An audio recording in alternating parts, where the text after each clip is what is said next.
ಸ್ವರ್ಗಲೋಕದಲ್ಲಿ ಇರ್ತಕ್ಕಂತ ಆನೆಗಳ ಬಣ್ಣ ಈ ಭೂಮಂಡಲದಲ್ಲಿ ಕಪ್ಪಾಗ್ಲಿಕ್ಕೆ ಮುಖ್ಯ ಕಾರಣ ಏನು ಅಂದ್ರೆ ಈ ವೆಂಕಟನಾಥರ ಹುಬ್ಬಿನ ಬಣ್ಣವೇ ಅದು ಕಪ್ಪಾಗ್ಲಿಕ್ಕೆ ಕಾರಣವಾಗಿದೆ. ಇಲ್ಲದೆ ಹೋದ್ರೆ ಬೇರೆ ಯಾವ ಲೋಕದಲ್ಲಿಯೂ ಕೂಡ ಆನೆಗಳ ಬಣ್ಣ ಕಪ್ಪಾಗಿಯೇ ಇಲ್ಲ. ಸ್ವರ್ಗಲೋಕದಲ್ಲಿ ತೆಗೆದುಕೊಳ್ಳೋಣ, ವೈಕುಂಠ ಲೋಕದಲ್ಲಿ ನೋಡೋಣ, ಯಾವ ಲೋಕದಲ್ಲಿ ನೋಡಿದರೂ ಕೂಡ ಆನೆಗಳ ಬಣ್ಣ ಮಾತ್ರ ಬಿಳಿಯಾಗಿಯೇ ಇರುತ್ತೆ. ಆದ್ರೂ ಭೂಮಂಡಲದಲ್ಲಿರ್ತಕ್ಕಂಥ ಆನೆಗಳ ಬಣ್ಣ ಹೇಗ್ ತಾನೇ ಕಪ್ಪಾಗ್ಲಿಕ್ಕೆ ಸಾಧ್ಯ? ಕಪ್ಪಾಗಿದೆ ಅಂದ್ರೆ ಇದಕ್ಕೆ ಈ ತರಹದ ಇದೇ ಕಾರಣವನ್ನು ಕೊಡಬೇಕು ಹೊರತು ಬೇರೆ ಯಾವ ಕಾರಣವನ್ನು ಕೂಡ ಕೊಡ್ಲಿಕ್ಕೆ ಸಾಧ್ಯ ಇಲ್ಲ ಅಂತ ಹೇಳಿ ಇಂಥ ಒಂದು ಅದ್ಭುತವಾಗಿ ಚಮತ್ಕಾರದಿಂದ ಆ ವೆಂಕಟನಾಥರ ಹುಬ್ಬುಗಳನ್ನ ವರ್ಣನೆ ಮಾಡ್ತಾ ಇದ್ದಾರೆ.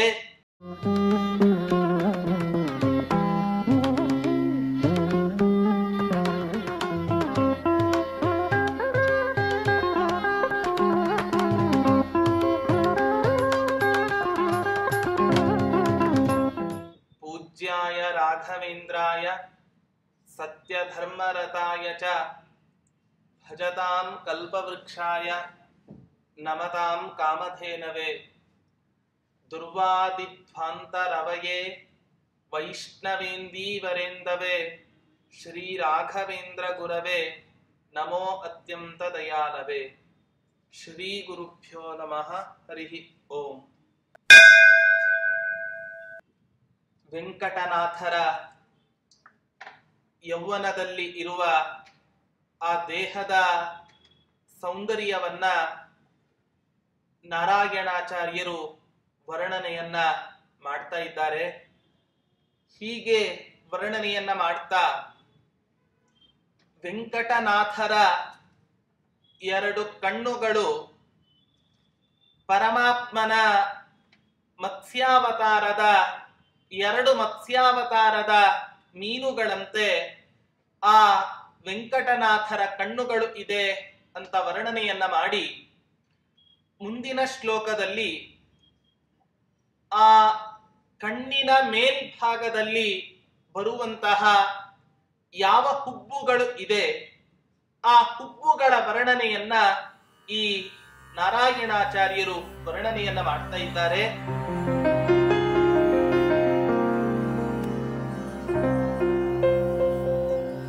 ಕರೀಶ್ವರಾಣಾಂ ಧರಣಿ ಸಮಾಗಮೇ ಭವೇದುಪಾದಾನಮ ಸಂಶಯಂ ಭ್ರುವೋ ಅಮುಷ್ಯನೋ ಚೇತ್ಪರಥಾ ಕಥಂ ಕ್ಷಿತೋ ಭವೇದಯಂ ಶ್ಯಾಮಲಿಮಾ ಮನೋಹರಃ.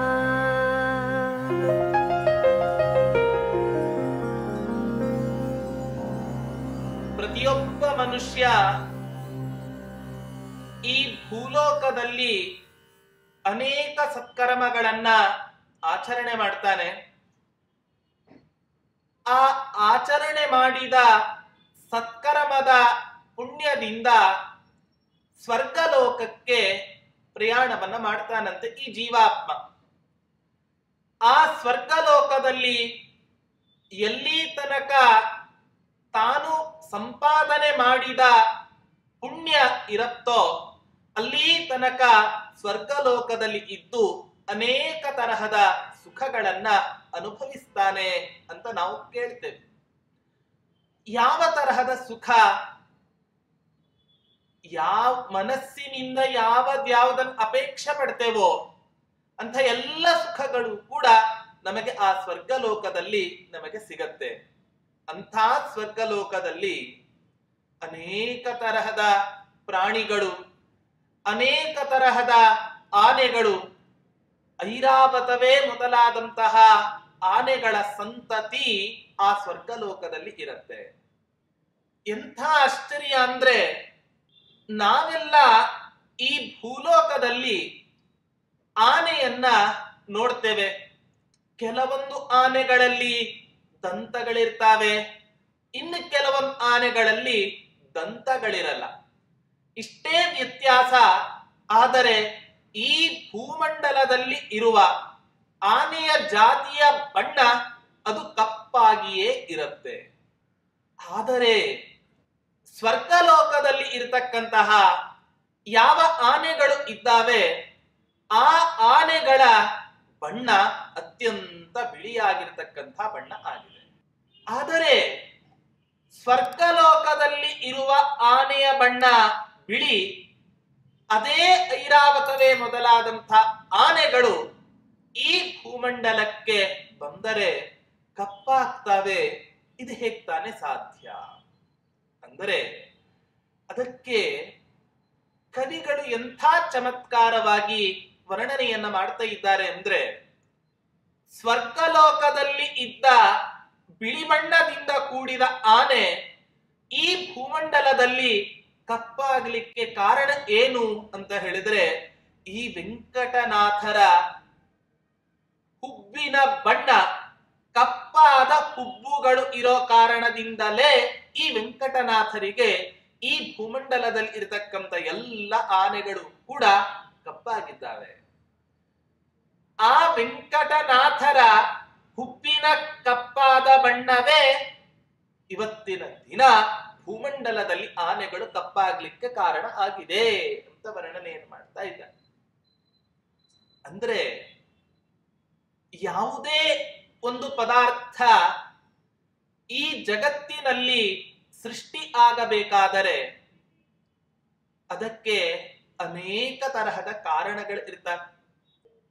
ಉದಾಹರಣೆಗೆ ಒಬ್ಬ ಕುಂಬಾರ ತಾನು ಮಡಿಕೆಯನ್ನ ಸೃಷ್ಟಿ ಮಾಡಬೇಕಾದರೆ ಆ ಮಡಿಕೆಗೆ ಆ ಕುಂಬಾರ ನಿಮಿತ್ತ ಕಾರಣ ಅಂತ ಕರೆಸ್ಕೋತಾನೆ.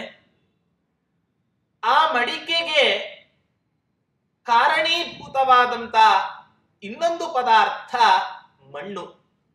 ಆ ಮಣ್ಣನ್ನ ಉಪಾದಾನ ಕಾರಣ ಅಂತ. ಅಂದರೆ ಮಣ್ಣೇ ಮಡಿಕೆಯಾಗುತ್ತೆ, ಮಣ್ಣೇ ಮಡಿಕೆಯಾಗುವಂತೆ ಆ ಮಡಿಕೆಗೆ ಮಣ್ಣು ಹೇಗೆ ಉಪಾದಾನ ಕಾರಣವೋ ಅದೇ ರೀತಿ ಸ್ವರ್ಗಲೋಕದಲ್ಲಿ ಇರತಕ್ಕಂತ ಆನೆಗಳ ಬಣ್ಣ ಈ ಭೂಮಂಡಲದಲ್ಲಿ ಕಪ್ಪಾಗ್ಲಿಕ್ಕೆ ಮುಖ್ಯ ಕಾರಣ ಏನು ಅಂದ್ರೆ ಈ ವೆಂಕಟನಾಥರ ಹುಬ್ಬಿನ ಬಣ್ಣವೇ ಅದು ಕಪ್ಪಾಗ್ಲಿಕ್ಕೆ ಕಾರಣವಾಗಿದೆ. ಇಲ್ಲದೆ ಹೋದ್ರೆ ಬೇರೆ ಯಾವ ಲೋಕದಲ್ಲಿಯೂ ಕೂಡ ಆನೆಗಳ ಬಣ್ಣ ಕಪ್ಪಾಗಿಯೇ ಇಲ್ಲ. ಸ್ವರ್ಗಲೋಕದಲ್ಲಿ ತೆಗೆದುಕೊಳ್ಳೋಣ, ವೈಕುಂಠ ಲೋಕದಲ್ಲಿ ನೋಡೋಣ, ಯಾವ ಲೋಕದಲ್ಲಿ ನೋಡಿದರೂ ಕೂಡ ಆನೆಗಳ ಬಣ್ಣ ಮಾತ್ರ ಬಿಳಿಯಾಗಿಯೇ ಇರುತ್ತೆ. ಆದ್ರೂ ಭೂಮಂಡಲದಲ್ಲಿರ್ತಕ್ಕಂಥ ಆನೆಗಳ ಬಣ್ಣ ಹೇಗ್ ತಾನೇ ಕಪ್ಪಾಗ್ಲಿಕ್ಕೆ ಸಾಧ್ಯ? ಕಪ್ಪಾಗಿದೆ ಅಂದ್ರೆ ಇದಕ್ಕೆ ಈ ತರಹದ ಇದೇ ಕಾರಣವನ್ನು ಕೊಡಬೇಕು ಹೊರತು ಬೇರೆ ಯಾವ ಕಾರಣವನ್ನು ಕೂಡ ಕೊಡ್ಲಿಕ್ಕೆ ಸಾಧ್ಯ ಇಲ್ಲ ಅಂತ ಹೇಳಿ ಇಂಥ ಒಂದು ಅದ್ಭುತವಾಗಿ ಚಮತ್ಕಾರದಿಂದ ಆ ವೆಂಕಟನಾಥರ ಹುಬ್ಬುಗಳನ್ನ ವರ್ಣನೆ ಮಾಡ್ತಾ ಇದ್ದಾರೆ. ಹೀಗೆ ವರ್ಣನೆಯನ್ನ ಮಾಡ್ತಾ ಮುಂದಿನ ಶ್ಲೋಕದಲ್ಲಿ ಆ ವೆಂಕಟನಾಥರ ಹಣೆಯನ್ನ ವರ್ಣನೆ ಮಾಡ್ತಾ ಇದ್ದಾರೆ, ಲಲಾಟವನ್ನ ವರ್ಣನೆ ಮಾಡ್ತಾ ಇದ್ದಾರೆ.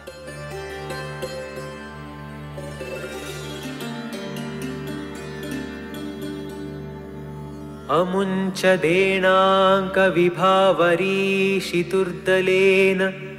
ಕೃತ್ವಾಸ್ಯ ಲಲಾಟಮಂಡಲಂ ಸರೋಜಭೂಸ್ತಸ್ಯ ಕಲಂಕರೇಖಿಕಾ ಚಕಾರ ಚೆಲ್ಲಾಲತಿಕಾಮಪಿ ಪ್ರಭುಃ.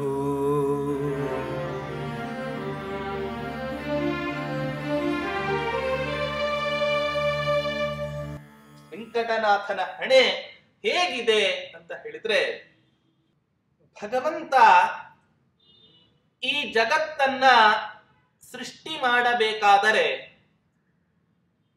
ಯಾರ ಮೂಲಕ ಈ ಜಗತ್ತಿನಲ್ಲಿ ಸೃಷ್ಟಿಯನ್ನ ಮಾಡಿಸಬೇಕು? ಪರಮಾತ್ಮ ಆಲೋಚನೆಯನ್ನ ಮಾಡ್ತಾನೆ. ಬ್ರಹ್ಮಣಿ ಬ್ರಹ್ಮ ರೂಪೋಸೌ ಶಿವರೂಪಿ ಶಿವೇ ಸ್ಥಿತಃ ಪರಮಾತ್ಮ ಚತುರ್ಮುಖ ಬ್ರಹ್ಮನಲ್ಲಿ ಬ್ರಹ್ಮನಾಮಕನಾಗಿ ನಿಂತುಕೊಂಡು ಈ ಜಗತ್ತಿನ ಎಲ್ಲ ಸೃಷ್ಟಿ ವ್ಯಾಪಾರವನ್ನು ನಡೆಸ್ತಾನೆ. ರುದ್ರನಲ್ಲಿ ರುದ್ರನಾಮಕನಾಗಿ ನಿಂತುಕೊಂಡು ಯಾವ ಜಗತ್ತನ್ನ ಸೃಷ್ಟಿ ಮಾಡಿದ್ದನೋ ಆ ಸೃಷ್ಟಿ ಮಾಡಿದ ಜಗತ್ತಿನ ಸಂಹಾರವನ್ನು ಮಾಡ್ತಾನೆ. ಹಾಗಾದರೆ ಬ್ರಹ್ಮದೇವರು ಈ ಜಗತ್ತಿನ ಸೃಷ್ಟಿಯನ್ನ ಮಾಡಬೇಕಾದರೆ ಆ ಬ್ರಹ್ಮನಲ್ಲಿಯೂ ಕೂಡ ಪರಮಾತ್ಮ ಬ್ರಹ್ಮನಾಮಕನಾಗಿ ನಿಲ್ಲದೆ ಹೋದ್ರೆ ಈ ಜಗತ್ತನ್ನ ಸೃಷ್ಟಿ ಮಾಡಲಿಕ್ಕೆ ಸಾಧ್ಯವೇ ಇಲ್ಲ. ಅಂಥ ಬ್ರಹ್ಮ ಆ ಭಗವಂತನ ಆದೇಶದ ಮೇರೆಗೆ ಅನೇಕ ರೀತಿಯಾಗಿ ಸೃಷ್ಟಿಯನ್ನ ಮಾಡ್ತಾನೆ ಅಂತ ಭಾಗವತವೇ ಮೊದಲಾದಂತ ಗ್ರಂಥಗಳಲ್ಲಿ ದ್ವಿತೀಯ ಸ್ಕಂಧ ಮೊದಲಾದ ಆ ಸ್ಕಂಧದಲ್ಲಿ ಗ್ರಂಥಗಳಲ್ಲಿ ನಾವು ನೋಡ್ತೇವೆ. ಅಂಥ ಬ್ರಹ್ಮ ಈ ಜಗತ್ತನ್ನ ಸೃಷ್ಟಿ ಮಾಡಬೇಕಾದರೆ ತನ್ನ ಸಾಮರ್ಥ್ಯವನ್ನ ಎಷ್ಟು ಚೆನ್ನಾಗಿ ವಿನಿಯೋಗ ಮಾಡಿರ್ಲಿಕ್ಕಿಲ್ಲ. ಇಂಥ ಅದ್ಭುತವಾದ ಜಗತ್ತು ಪ್ರತಿಯೊಬ್ಬನಿಗೂ ಕೂಡ ಒಂದೊಂದು ವಿಧವಾಗಿ ಹುಟ್ಟನ್ನ ಕೊಟ್ಟು ಚೇತನಕ್ಕೆ ದೇಹದ ಸಂಬಂಧ, ದೇಹಕ್ಕೆ ಉತ್ಪತ್ತಿ ವಿನಾಶ, ಉಳಿದ ಮೂಕ ಪ್ರಾಣಿಗಳ ಸೃಷ್ಟಿ ನೋಡಿ. ಇಡೀ ಪ್ರಪಂಚದಲ್ಲಿ ಪರಮಾತ್ಮ ಬ್ರಹ್ಮನ ಮೂಲಕ ಯಾವ ಸೃಷ್ಟಿ ಕಾರ್ಯವನ್ನು ನಡೆಸ್ತಾನೆ, ಇಂಥ ಸೃಷ್ಟಿ ಕಾರ್ಯದಲ್ಲಿ ಕೇವಲ ಮನುಷ್ಯನೊಬ್ಬನೇ ತನ್ನ ಹೊಟ್ಟೆಯ ಉದರಕ್ಕೋಸ್ಕರ ಎಲ್ಲ ಕಡೆಯೂ ಕೂಡ ಪ್ರಯತ್ನವನ್ನ ಅನ್ಯಾಯವನ್ನ ಮಾಡ್ತಾನೆ. ಉಳಿದ ಯಾವ ಪ್ರಾಣಿಗಳೂ ಕೂಡ ನಾಳೆಯದ್ದೇನು ಅಂತ ಆಲೋಚನೆಯನ್ನೇ ಮಾಡೋದಿಲ್ಲ. ಆ ರೀತಿಯಾಗಿ ಪರಮಾತ್ಮ ಒಂದೊಂದು ಪ್ರಾಣಿಗೆ ವಿಚಿತ್ರವಾಗಿರ್ತಕ್ಕಂಥ ಸೃಷ್ಟಿಯನ್ನ ಮಾಡಿ, ಸೃಷ್ಟಿ ಮಾಡಿದ ಪ್ರಾಣಿಗಳಿಗೆ ಆಹಾರವನ್ನ ಕೊಟ್ಟು ಈ ಜಗತ್ತಿನ ರಕ್ಷಣೆಯನ್ನ ಮಾಡ್ತಾ ಇದ್ದಾನೆ ಆ ಮಹಾನುಭಾವ. ಅಂಥ ಬ್ರಹ್ಮ ಇಂಥ ಅದ್ಭುತವಾದ ಈ ಜಗತ್ತಿನ ಸೃಷ್ಟಿಯನ್ನ ಮಾಡಬೇಕಾದರೆ ತನ್ನ ಸಾಮರ್ಥ್ಯವನ್ನ ಎಷ್ಟು ವಿನಿಯೋಗಿಸಬಾರದು. ಸಂಪೂರ್ಣ ಸಾಮರ್ಥ್ಯವನ್ನ ವಿನಿಯೋಗ ಮಾಡಿ ಈ ಜಗತ್ತನ್ನ ಸೃಷ್ಟಿ ಮಾಡ್ತಾನೆ. ಆದರೆ ಈ ವೆಂಕಟನಾಥರ ಹಣೆ ಮತ್ತೆ ಹುಬ್ಬು ಇದನ್ನ ಸೃಷ್ಟಿ ಮಾಡಬೇಕಾದರೆ ಬ್ರಹ್ಮ ಸ್ವಲ್ಪ ತುಂಬಾ ಆಲೋಚನೆಯನ್ನ ಮಾಡಿ ಈ ವೆಂಕಟನಾಥರ ಹಣೆ ಹಾಗೆ ಹುಬ್ಬನ್ನ ಸೃಷ್ಟಿ ಮಾಡಿದ್ದಾನೆ. ಹೇಳ್ತಾ ಇದ್ದಾರೆ, ಒಬ್ಬ ಮೂರ್ತಿಯನ್ನ ಕೆತ್ತುವಂತಹ ಶಿಲ್ಪ ಕಲಾವಿದ ಒಂದು ಕಲ್ಲಿಗೆ ಒಂದು ಪ್ರತಿಮೆಯ ರೂಪವನ್ನ ಕೊಡಬೇಕಾದರೆ ಆ ಮೂರ್ತಿಗೆ ಎಷ್ಟು ಬಾರಿ ಏಟನ್ನ ಕೊಟ್ಟಿರ್ತಾನೋ ಏನೋ. ನಾವು ಮಾತ್ರ ಆ ಕಲಾವಿದ ಮೂರ್ತಿ ಕೆತ್ತಿದ ಮೇಲೆ ಆ ಮೂರ್ತಿಯನ್ನ ನೋಡಿ ಎಂಥ ಅದ್ಭುತವಾಗಿ ಈ ಪ್ರತಿಮೆಯನ್ನ ಕೆತ್ತಿದ್ದಾನೆ, ಎಂಥ ಒಂದು ಅದ್ಭುತವಾದ ಕಲೆ ಅಂತ ಹೇಳಿ ನಾವು ಹೇಳ್ತೇವೆ.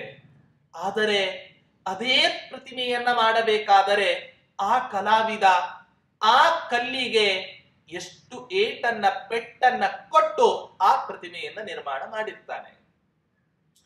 ಹಾಗೆ ಈ ಬ್ರಹ್ಮನೂ ಕೂಡ ಈ ವೆಂಕಟನಾಥನ ಹಣೆ ಮತ್ತೆ ಹುಬ್ಬನ್ನ ಹೇಗೆ ಸೃಷ್ಟಿ ಮಾಡಿದ ಅಂದರೆ ತನ್ನ ಸಂಪೂರ್ಣ ಸಾಮರ್ಥ್ಯವನ್ನ ವಿನಿಯೋಗ ಮಾಡಿ ಸೃಷ್ಟಿಯನ್ನ ಮಾಡಿದ. ಹೇಗೆ? ಹುಣ್ಣಿಮೆಯ ಚಂದ್ರ ಯಾರು ತಾನೇ ನೋಡ್ಲಿಕ್ಕೆ ಅಪೇಕ್ಷೆ ಪಡೋದಿಲ್ಲ ಆ ಚಂದ್ರನನ್ನ. ಅಂಥ ಚಂದ್ರನಲ್ಲಿ ಒಂದು ಕಲಂಕ ಇದೆ. ಜಿಂಕೆಯ ಒಂದು ಕಪ್ಪಾದ ಕಲಂಕದಿಂದ ಚಿಹ್ನಿತನಾಗಿದ್ದಾನೆ ಆ ಚಂದ್ರ, ಬೆಳದಿಂಗಳನ್ನ ನೀಡುವಂತಹ ಆ ಚಂದ್ರ. ಅಂಥ ಚಂದ್ರನಲ್ಲಿ ಹಾಗಾದ್ರೆ ಅರ್ಧ ಭಾಗ ಕಲಂಕ ದೂಷಿತ, ಇನ್ನರ್ಧ ಭಾಗ ಕಲಂಕ ರಹಿತ. ಯಾವ ಅರ್ಧ ಭಾಗದಲ್ಲಿ ಕಲಂಕ ಇಲ್ಲವೋ ಅಂಥ ಅರ್ಧ ಭಾಗದಿಂದ ಈ ವೆಂಕಟನಾಥನ ಹಣೆಯನ್ನ ಮಾಡಿದ್ದಾನೆ. ಅಮುಂಚ ದೇಣಾಂಕ ವಿಭಾವರೀಷಿತು, ಏಣಾಂಕ ಜಿಂಕೆಯ ಒಂದು ಕಪ್ಪಾದ ಕಲಂಕದಿಂದ ಕೂಡಿದ ಆ ಚಂದ್ರನ ಅರ್ಧ ಪರಿಶುದ್ಧವಾದ ಯಾವ ಭಾಗ ಇದೆ ಆ ಭಾಗದಿಂದ ಹಣೆಯನ್ನ ಮಾಡಿ, ಉಳಿದ ಅರ್ಧ ಭಾಗ ಕಪ್ಪಾದ ಚಿಹ್ನೆ ಇದೆ, ಆ ಕಪ್ಪಾದ ಚಿಹ್ನೆಯಿಂದ ಕೂಡಿದ ಅರ್ಧ ಚಂದ್ರನಿಂದ ಈ ವೆಂಕಟನಾಥನ 2 ಹುಬ್ಬುಗಳನ್ನ ರಚನೆ ಮಾಡಿದ್ದಾನಂತೆ ಆ ಚತುರ್ಮುಖ ಬ್ರಹ್ಮ. ಹಾಗಾದರೆ ಬ್ರಹ್ಮನಲ್ಲಿ ಕಲಂಕದಿಂದ ಕೂಡಿದ ಚಂದ್ರನಿಂದಲೂ ಕೂಡ ಸೃಷ್ಟಿಯನ್ನ ಮಾಡಿದ್ದಾನೆ. ಕಲಂಕರಹಿತವಾದ ಯಾವ ಅರ್ಧ ಚಂದ್ರನ ಭಾಗ ಇದೆ ಆ ಭಾಗದಿಂದಲೂ ಕೂಡ ಈ ಜಗತ್ತಿನಲ್ಲಿ ಆ ಚತುರ್ಮುಖ ಬ್ರಹ್ಮ ಸೃಷ್ಟಿಯನ್ನ ಮಾಡಿದ್ದಾನೆ ಅಂತ ಹೇಳಿದರೆ, ಹಾಗಾದ್ರೆ ಆ ಚತುರ್ಮುಖ ಬ್ರಹ್ಮದೇವರ ಸೃಷ್ಟಿಯ ಕಲೆಯ ಒಂದು ಸಾಮರ್ಥ್ಯ ಯಾವ ರೀತಿಯಾಗಿ ಇದೆ ಅನ್ನೋದನ್ನ ನಾವೆಲ್ಲರೂ ಕೂಡ ಇಲ್ಲಿ ಗಮನಿಸಬೇಕು. ಯಾಕೆಂದ್ರೆ ಇಂಥ ಒಂದು ಕರ್ತೃತ್ವ ಶಕ್ತಿ, ಅಘಟಿತ ಘಟನಾ ಕರ್ತೃತ್ವ ಶಕ್ತಿ ನಮ್ಮ ನಿಮ್ಮಂಥ ಪಾಮರರಲ್ಲಿ ಬರ್ಲಿಕ್ಕೆ ಸಾಧ್ಯವೇ ಇಲ್ಲ. ಯಾಕೆ? ನಮಗೆ ಎಂಥ ಮಕ್ಕಳು ಹುಟ್ಟಬೇಕು ಅಂತ ನಾವೆಲ್ಲ ಏನೇನೋ ತಪಸ್ಸನ್ನ ಆಚರಣೆ ಮಾಡ್ತೇವೆ. ಆದರೆ ಆ ತಪಸ್ಸಿಗೆ ಸರಿಯಾಗಿ ಆ ಭಗವಂತ ನಮಗೆ ಅನುಗ್ರಹವನ್ನೇ ಮಾಡೋದಿಲ್ಲ ಅನೇಕ ಸಂದರ್ಭಗಳಲ್ಲಿ. ಇದರಿಂದ ಗೊತ್ತಾಗತ್ತೆ ನಮ್ಮ ಜೀವನದಲ್ಲಿ ನಾವು ಪದಾರ್ಥಗಳನ್ನ ಸೃಷ್ಟಿ ಮಾಡಲಿಕ್ಕೆ ಅಸ್ವತಂತ್ರರು. ಆದರೆ ಪರಮಾತ್ಮನ ಅನುಗ್ರಹ ಇತ್ತು ಅಂತ ಹೇಳಿದ್ರೆ ಯಾವ ವಸ್ತುವನ್ನ ಏನು ಬೇಕಾದರೂ ಕೂಡ ಮಾಡಬಹುದು ಅನ್ನೋದನ್ನ ಈ ಮೂಲಕ ನಮಗೆ ತಿಳಿಸಿಕೊಡ್ತಾ ಇದ್ದಾರೆ ಆ ಕವಿಗಳು. ಹೀಗೆ ಇಂಥ ವೆಂಕಟನಾಥರ ಒಂದು ಹಣೆಯ ಭಾಗವನ್ನ, ಲಲಾಟವನ್ನ ವರ್ಣನೆಯನ್ನ ಮಾಡಿ ಮುಂದಿನ ಶ್ಲೋಕದಲ್ಲಿ ಆ ವೆಂಕಟನಾಥರ ತುಟಿಯನ್ನ ವರ್ಣನೆ ಮಾಡ್ತಾ ಇದ್ದಾರೆ.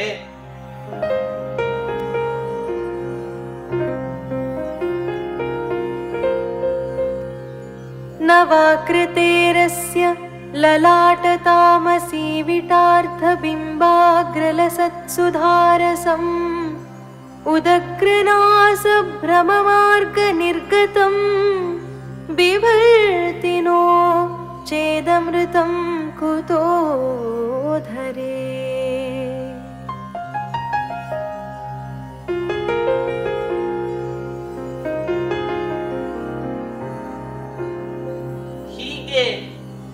ವೆಂಕಟನಾಥನ ಕಣ್ಣು, ಆ ಕಣ್ಣಿಗೆ ಆವರಕವಾದ ಹುಬ್ಬುಗಳು, ಆ ಹುಬ್ಬಿನ ಮೇಲ್ಭಾಗದಲ್ಲಿ ಇರುವಂತಹ ಹಣೆಯನ್ನ ವರ್ಣನೆ ಮಾಡಿ ನಂತರ ಆ ಮುಖದಲ್ಲಿ ಬರುವಂತಹ ಆ ವೆಂಕಟನಾಥರ ತುಟಿ ಯಾವ ರೀತಿಯಾಗಿ ಇದೆ, ಅಧರ ಯಾವ ರೀತಿಯಾಗಿ ಇದೆ ಅನ್ನೋದನ್ನ ವರ್ಣನೆ ಮಾಡ್ತಾ ಇದ್ದಾರೆ. ಉದಗ್ರನಾಸಾಭ್ರಮ ಮಾರ್ಗ ನಿರ್ಗತಂ. ಈ ವೆಂಕಟನಾಥರ ಹಣೆ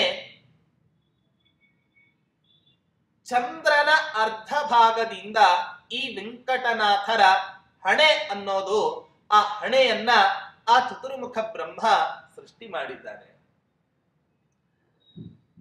ಅಂಥ ಅರ್ಧ ಚಂದ್ರನಲ್ಲಿ ಯಾವ ಕಲಂಕವೂ ಕೂಡ ಇಲ್ಲವೋ ಆ ಚಂದ್ರನಲ್ಲಿ ಅಮೃತ ತುಂಬಿದೆ. ಹಾಗಾದರೆ ಅದರಿಂದ ಸೃಷ್ಟಿಯಾದ ಯಾವ ಈ ವೆಂಕಟನಾಥನ ಹಣೆ ಇದೆ ಆ ಹಣೆಯಲ್ಲಿಯೂ ಕೂಡ ಹಾಗಾದರೆ ಅಮೃತ ತುಂಬಿರಲೇಬೇಕು. ಉದಗ್ರನಾಸಾಭ್ರಮ ಮಾರ್ಗ ನಿರ್ಗತಂ. ಅಂಥ ಹಣೆಯಲ್ಲಿ ತುಂಬಿದ ಯಾವ ಅಮೃತ ಇದ್ದೆ ಆ ಅಮೃತ ಹುಬ್ಬಿನ ಆ ಮಧ್ಯಭಾಗದಿಂದ ನಿಧಾನವಾಗಿ ಸುರಿದುಕೊಂಡು ಬರ್ತಾ ಇದೆ. ಅಂಥ ನಿಧಾನವಾಗಿ ಸುರಿದುಕೊಂಡು ಬಂದ ಯಾವ ಆ ಅಮೃತ ಇದೆ, ಆ ಅಮೃತ ನಾನು ಎಲ್ಲಿ ಹೋಗ್ಲಿ ಇನ್ನು ಮುಂದೆ? ಹೀಗೆ ಹರಿದು ಕೆಳಗಡೆ ಭೂಮಿಗೆ ಬೀಳಲೋ ಅಥವಾ ಈ ವೆಂಕಟನಾಥನ ದೇಹದ ಯಾವುದಾದರೂ ಒಂದು ಅಂಗದಲ್ಲಿ ನಾನಿರಲೋ ಅಂತ ಆಲೋಚನೆಯನ್ನ ಮಾಡಿ ಆ ಅಮೃತ ಆಲೋಚನೆ ಮಾಡುತ್ತೆ. ಹೀಗೆ ಆಲೋಚನೆ ಮಾಡಿದಾಗ ಆ ಅಮೃತ ಬೇರೆಲ್ಲೂ ಕೂಡ ಹೋಗದೆ ಈ ವೆಂಕಟನಾಥನ ತುಟಿಯಲ್ಲಿ, ಕೆಳಭಾಗದ ತುಟಿಯಲ್ಲಿ ಸನ್ನಿಹಿತವಾಗಿ ಬಿಡುತ್ತಂತೆ ಆ ಅಮೃತ.